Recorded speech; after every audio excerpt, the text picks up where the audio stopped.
Welcome to another In Wheel Time podcast, a 30-minute mini version of the In Wheel Time car show that airs live every Saturday morning, 8 to 11 a.m. Central.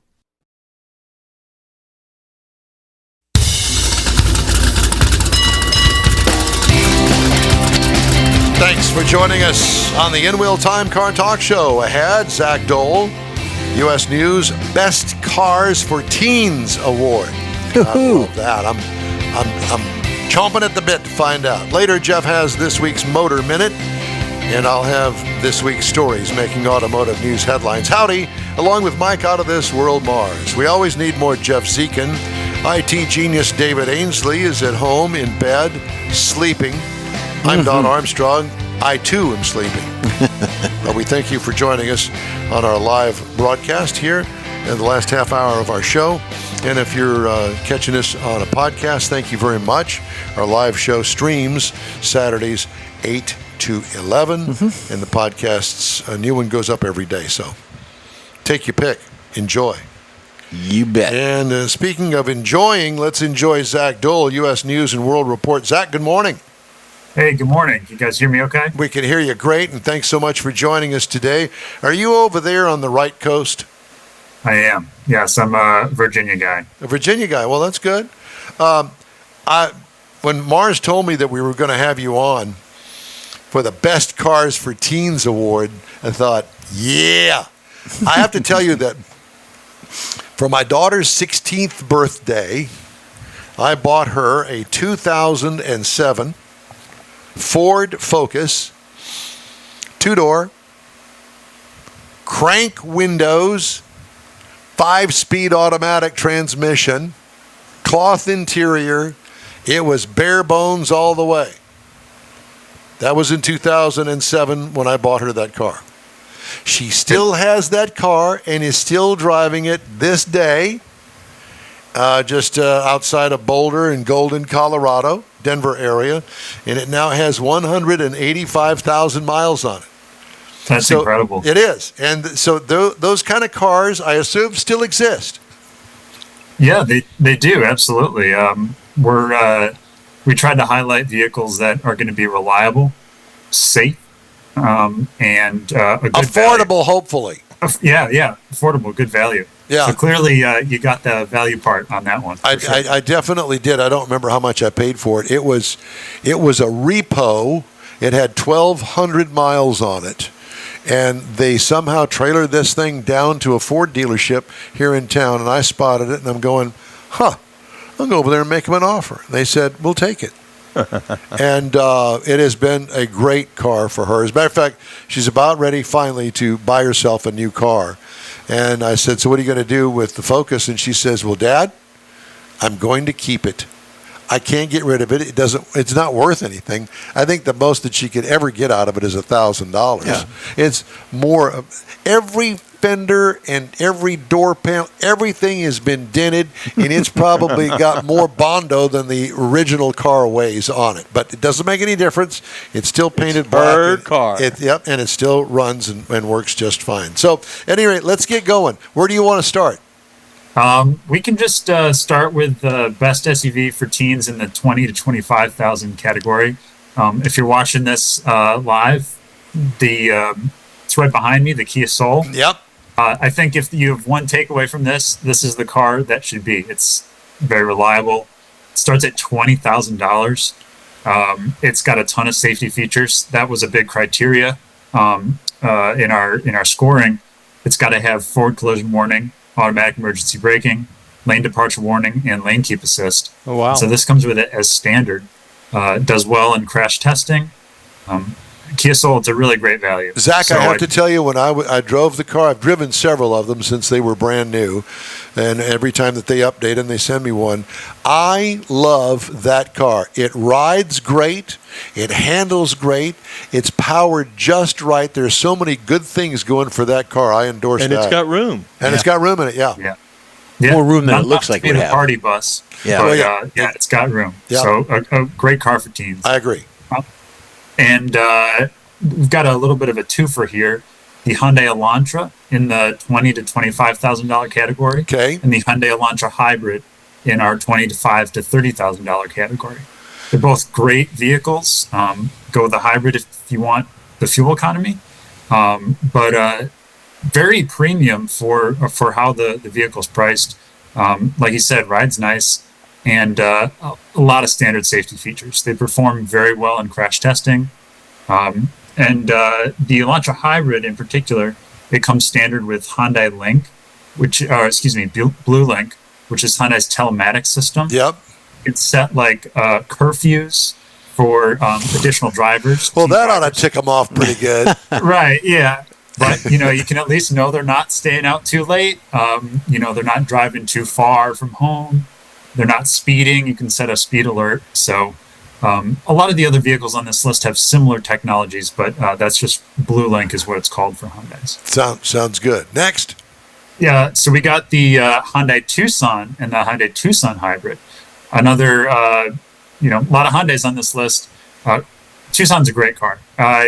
We love them. It's the Tucson, the non-hybrid one, are best car for the money and best car for families as well. So we call it the Triple Crown. Lots of space, great safety scores, lots of standard safety features.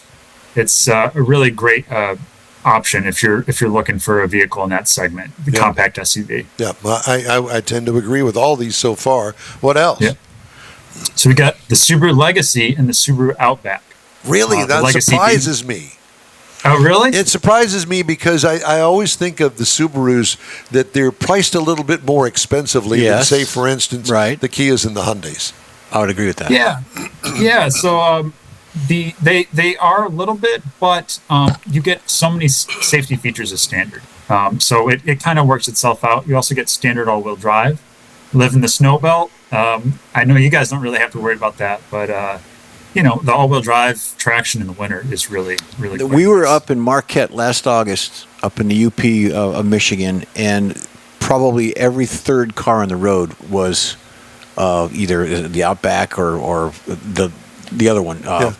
Very, very popular in that area because of the snow, because of all the winter drive, all-wheel drive. Yeah. Katie's best friend actually has a Subaru. Loves it. Subaru's takes in every it up corner. to the mountains all the time to go snowboarding. Yeah. Anyway, go ahead. Yeah. So great options there, and then rounding off this list in our $35,000 to $40,000 category, I think this is a car you guys like, the Toyota Camry Hybrid. It's very efficient, 52 mpg, I believe. It's value priced for how many features you get and how refined it is. These are really great cars and perform very well. Zach, are you married? I am. Do you have any children? I don't. We have a dog. We treat him like a child. Well, I understand. Do you want children? Yeah, eventually, yeah. Yeah. So all I can think of is, Zach, is that I'm going to tell Katie, here, honey, here's your car at 16 years old. You get Grandma and Grandpa's Camry. That is not going to go over very well. I'm sorry. I appreciate the recommendation there, but maybe if you really don't care about cars and you're just looking for mileage, and here you go. Okay, good luck. Dependable and all that stuff. You'll be the one that be toting around your 4 other friends in the car going to the bars at the UT on Saturday night. Won't you? Well, it's definitely going to last. It'll for sure last quite a while, from the teen car to the young adult car. Okay. All right. Well, you're not going to sell me on that one. I'm sorry. It may be a great car, but that's just not for me. But at any rate, okay, what else? Yeah, so we also have a used category. So these are 2019 to 2021 models. Now you're talking my language. Yeah. So we have the Subaru Crosstrek Hybrid, another Subaru. Yeah. It's actually a plug-in hybrid. If you want to plug in at home, drive to school, drive back, you might not even use any gas. Yep. It's a great option. Again, all-wheel drive is standard, lots of safety features. We've got the Elantra Hybrid in the used category as well, the 2021 model. Like the new model, tons of standard safety features.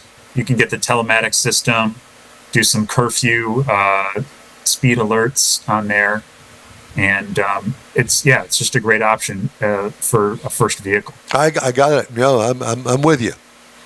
The Hyundai Santa Fe 2019.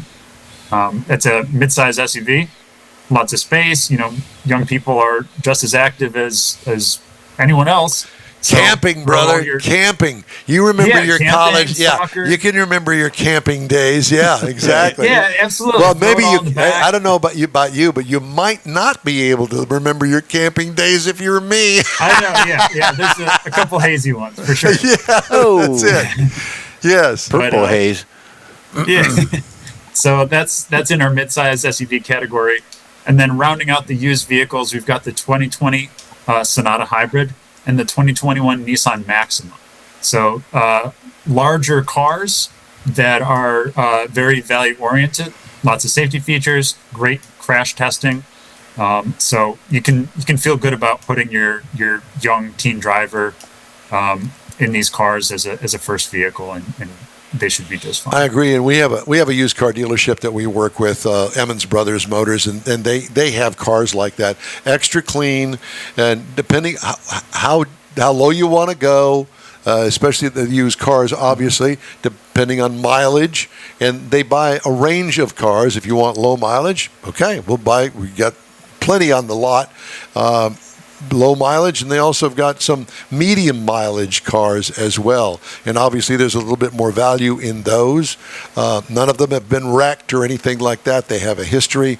And there's also the certified pre-owns that you can get at your dealership that usually are bargain priced, and they also have a service record with them somewhere. Absolutely. Usually speaking, between 32 and 50,000 miles, maybe not even that much. But at any rate, I think that those are all good choices. Like I said, I didn't have those choices when I bought Katie's car, but I will tell you that little car has been through hell and back, and it's still working. Yeah, all the way to University of Alabama.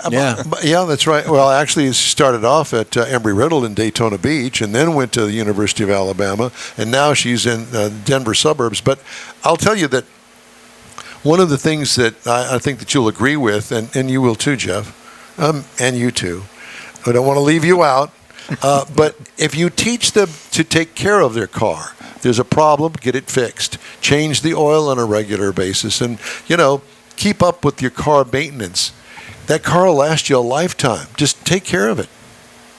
Absolutely, mechanical sympathy for sure. Yeah, you gotta, cars are like a part of the family. You gotta listen to them. Gotta know when they're hurting and take care of it. Yeah, absolutely. Well, Zach, it's great to talk to you. Thank you very much for joining us today. We love talking with you guys, and I guess the rumor has gotten around there at the U.S. News offices and going, these guys down there in Houston with this car show called In Wheel Time, oh my God. Are you sure you want to expose yourself to that? Yeah, we noticed. No, this is the fun interview, for sure. This is the fun. That's good. Yeah, because we try to keep it on the light side over here. But Zach, it's great talking to you. Thank you so much. And enjoy I guess this is the last weekend of spring? Spring. Spring. Summer. Yes. Well, June 22nd is officially summer. The day, Remember, I'm looking at the thermometer. It's summer. Well, it feels like summer. Yeah, it does. So, at any rate, thank you so much again. Enjoy your Saturday, and happy Father's Day. Appreciate it. Thank you very much. Thank you. Take care. Good stuff. I know. Yeah. We're going to take a quick break. We are on the Wheel Time Car Talk Show. Thanks for riding with us today. We love to hear from you. And if you'd like, shoot us an email. The address is info@inwheeltime.com. Our show continues right after this quick break. Pro-Am Auto Accessories has been serving Houston's auto enthusiasts since 1984, providing world-class products for sports cars, European sedans, and American muscle. Pro-Am is known as the place to go to find exclusive and hard-to-find parts and accessories. Pro-Am is one of the very first distributors in the USA for brands such as Recaro, Redline, Momo, Corbo, and Simpson. Located in the heart of Houston's premier retail and service corridor, the Galleria area, Pro-Am's walk-in storefront includes an 8,000-square-foot warehouse, showroom, and installation bays. Pro-Am not only sells parts and accessories, but also offers installation and service. Pro-Am is now reaching a worldwide audience through Pro-Am.com, taking its local reputation to the rest of the world. At Pro-Am Auto, you'll be dealing with a small group of professionals who truly want to help you with your automotive needs. If you don't see what you're looking for on the website, call and Pro-Am will lend you a hand. Pro-Am Auto, 6125 Richmond at Green Ridge and Houston's Galleria area. Call them at 713-781-7755.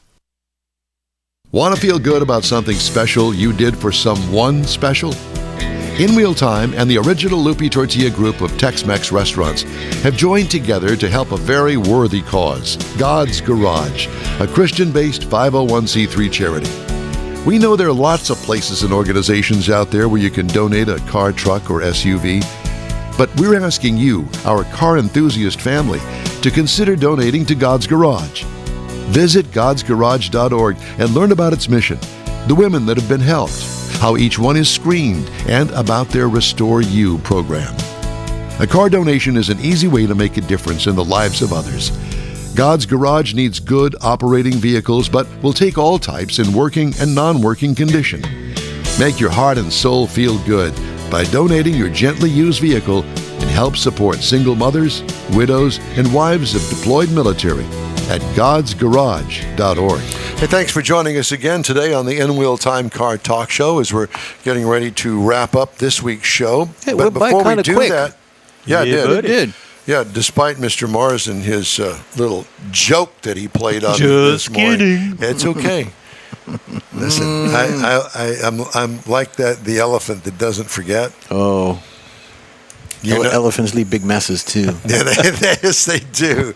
All right, time now for Jeff's Motor Minute. What do you got? This is a land speed record. Not many people do land speed records. They're very hard to obtain. You got to go through the Guinness Book of Records and all that. But this particular gentleman, Dylan Phillips, has just set a Guinness World Record for the fastest wheelbarrow. Clocked speeds of 52 miles per hour. In a straight line speed week 2024 in Elvington Airfield in Yorkshire, England. Is this a four-wheeled wheelbarrow? This is a one wheel and it's got a cart. He explains how he does it. There's pictures of it, but I couldn't get the pictures because they're imprinted. Copyrighted. But yeah, exactly. He built the He built the motorized contraption in a shed in Pembrokeshire, England. The 30-year-old said it was fun and surreal. Dylan completed 2 runs in a speed trap of a 100-meter course, and the machine is part wheelbarrow and part scrap scooter, which is like a dolly. The dolly, you sit at the end of the dolly, and you strap the wheelbarrow on the front of it. And it's got like a little... so you get pulled behind. Yeah, you're pulled behind. You're laying back on it. He said it's uncomfortable and terrifying. Slows down the issue. It's only got brakes in the front. It's uncomfortable. It does leave you aching after a couple of runs because there's no suspension, and it rattles you to bits. Like many other madcapped ideas, this one was dreamed up in a pub. Go figure. No. Yeah. Ended up building a wheelbarrow for fun and little practice runs, messing around. He got up to 37 miles an hour. And then they said there's got to be a land speed record for this. And sure enough, they found one. And then they beat it. So after a few days of seeking super bikes, Aston Martins and Ferraris, McLarens and things, the auto enthusiasts just decided to build this cart and take it out to the Speed Week with all these other high-end vehicles. And they were the hit of the party. So... there you go. Land speed record for a wheelbarrow. Did it have a recoil starter on it? The motor was in the front. If you had the picture wheelbarrow, but you got to start and the wheel, motor. the motor was in the front of the wheelbarrow. I got it. And then the dolly was behind him, and he laid on the dolly, and it looked almost like a... terrifying. Yeah, but it looked like a weed eater motor on it. A little bit bigger than that, maybe a go-kart motor, something of that size. I was going to think specific. a Briggs & Stratton 2 horsepower. It could have been something like motor. that. It didn't give the size, but they did set the record. Right. So there you go. Jeep's domination of an annual survey that seeks to identify the most patriotic brands in the U.S. has extended to a 23rd consecutive year. The SUV brand has finished number 1 every time research firm Brand Keys has conducted the survey. It started in 2002. Despite being owned by European companies for most of that time, Jeep is now part of Stellantis, which is based in the Netherlands. Ford Motor Company remained number 2 for the second year in a row. Jeep and Ford were followed by Levi Strauss, Coca-Cola, and Disney. No other vehicle brands made the top 50, though motorcycle maker Harley-Davidson ranked 7th, and aftermarket floor mat brand WeatherTech placed 26th. Tesla last appeared on the list in 2021, and GM has not been among the top 50 since 2013. That's the patriotic brands. Yeah. Has to be. Uncertainty around the upcoming presidential election contributed to dealers feeling neutral about the second quarter market and expecting a similar sales environment for the third quarter, according to Cox Automotive's analysis of its quarterly Dealer Sentiment Index poll. How about the Don Armstrong Big Shoe poll? I mean, there's a poll for The everything. poll for everything. Yeah. The poll for the poll. Pole dancing. There you Oh, go. I was going to say there's a poll for Susie down there. What? The Cox survey ran from April 23rd through May 7th, received responses from 550 franchise dealers. They're going blah, blah, blah. United Auto Workers President Sean Fain. What? Under investigation by an independent No. federal monitor over allegations of retaliation against other union leaders, according to a June 10th court filing. The story from Automotive News. Monitor Neil Borofsky said he had opened an investigation in February to review allegations, including that the UAW Secretary-Treasurer Margaret Mock said she had faced retaliation for her refusal or reluctance to authorize certain expenditures for Fain's office, according to the filing. Borofsky also opened a probe into the Secretary-Treasurer's actions. The 36-page report describes increasing stonewalling and non-cooperation by the union, delaying access to documents.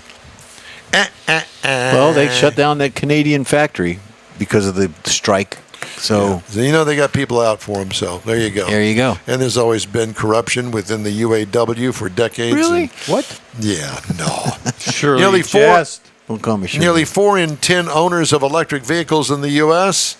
are likely to buy a combustion engine car for the next purchase. No surprise there. That's the takeaway of a global McKinsey & Company survey that, among other findings, concluded that charging concerns are hindering the transition to EVs. No. Yep. That could be a cause. 29% of EV owners across the globe said they're likely to reverse course. That hit 38% of the U.S. consumers globally said their top concern was the inadequacy of the public charging infrastructure. Ding, ding, ding, ding, ding. They also cited concerns with high costs of ownership and detrimental impact to long-distance trips. Only 23 states have started doling out financing from the $5 billion federal program, according to EV adoption data to the end of May. Among existing stations, both public and private stations can be hard to find. Gas station options are displayed on road signage near interstate exits, while EV chargers remain far from public view. Okay. Well, part of that $5 bazillion they want. They'll put an extension cord out in your front yard and call it an EV station. Yeah. With your level 1 charger that takes 5 days for it to get It's up to 80%. okay. You get $5 billion for it. Ford Motor Company on July 1st will end its controversial and costly Model E electric vehicle certification program for dealers, less than 2 years after its high-profile rollout, opening EV sales to the automaker's entire retail network in a bid to better serve customers. Moving forward, dealers will be asked to invest in training through the virtual Ford University platform and spend a minimal amount of money on 2 level 2 chargers. 2 Only 2. at the dealership. Ford in September of 22 announced a series of requirements for the voluntary program that separated dealers into 2 categories. Retailers could choose to participate either at a level that demanded an investment of up to $1.2 million There we go. or a lower tier that called for up to $500,000, although executives later said the actual costs turned out to be much lower. Imagine that. How would you like to be the dealer that just spent $1.2 million on EV infrastructure at his dealership?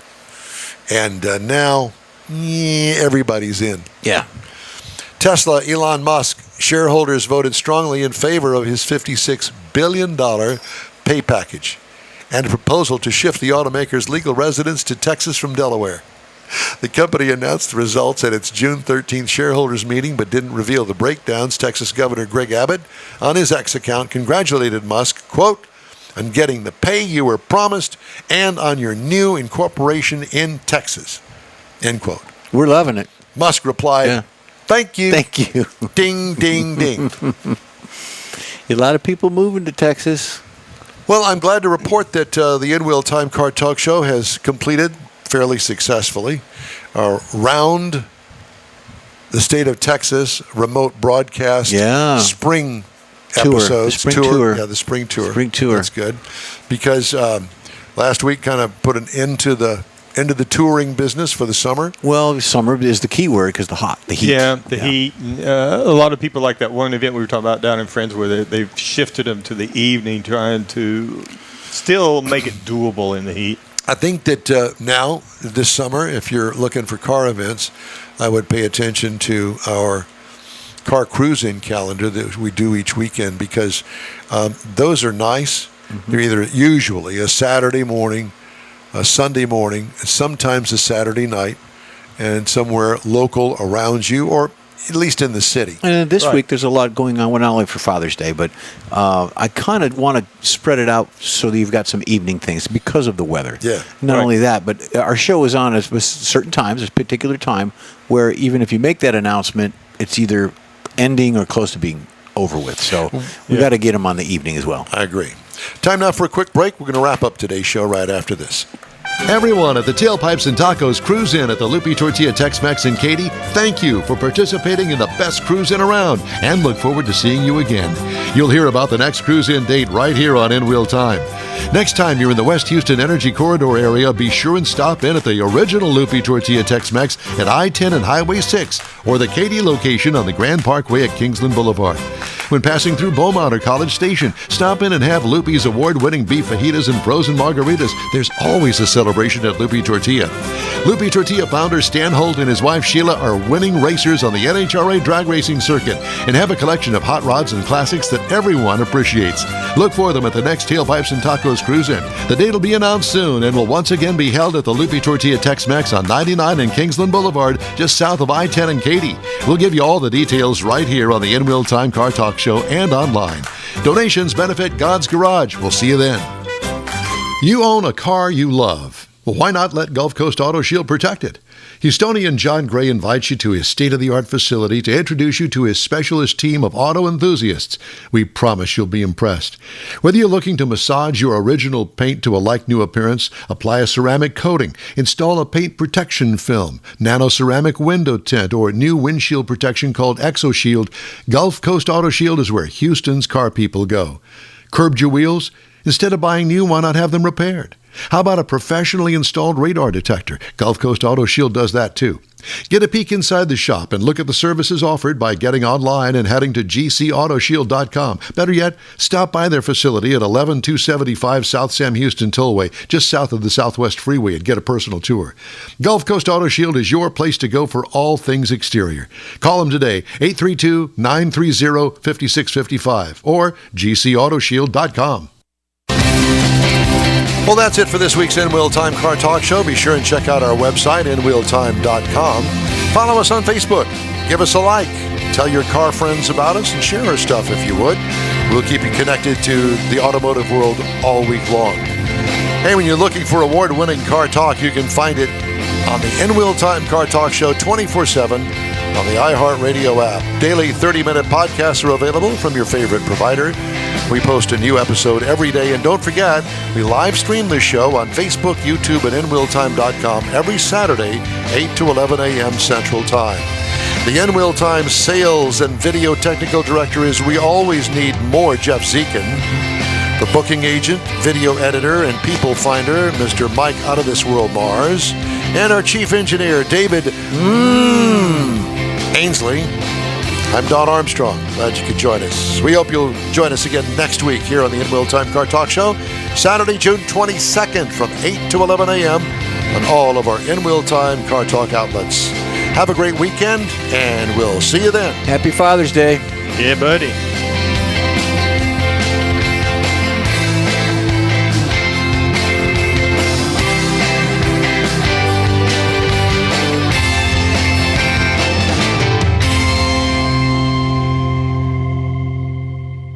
That's it for this podcast episode of the In Wheel Time Car Show. I'm Don Armstrong, inviting you to join us for our live show every Saturday morning, 8 to 11 a.m. Central on Facebook, YouTube, Twitch, and our InWheelTime.com website. Podcasts are available on Apple Podcasts, Spotify, Stitcher, iHeart Podcast, Podcast Addict, TuneIn, Pandora, and Amazon Music. Keep listening, and we'll see you soon.